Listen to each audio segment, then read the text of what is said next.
नमस्कार, आपण पाहत आहे भांडा फोड न्यूज. एका दमात भ्रष्टाचारी कोमात. सोशल मीडिया, कर्जबाजारी, गुन्हेगारी, सट्टेबाजी, चोरी, मटका, जुगार, दारू, सावकारशाही, न्यायाच्या प्रतीक्षेत प्रशासन. भांडाफोड न्यूज. एका दमात भ्रष्टाचारी कोमात. सिंधुदुर्गात जंगलात गोळीबार, शिकारीस केलेल्या तरुणाचा मृत्यू, हल्लेखोर फरार.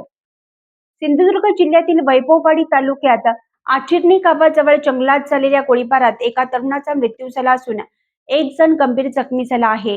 या धक्कादायक घटनेमुळे परिसरात खळबळ उडाली आहे.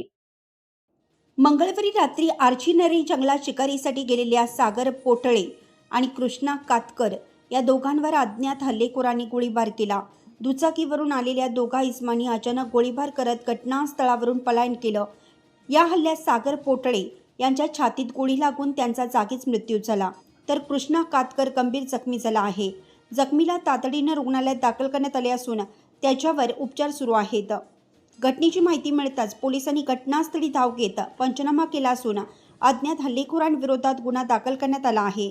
दरम्यान 48 तास उलटूनही हल्लेखोरांचा मागमूस लागलेला नसून पोलिसांकडून कसून तपास सुरू आहे.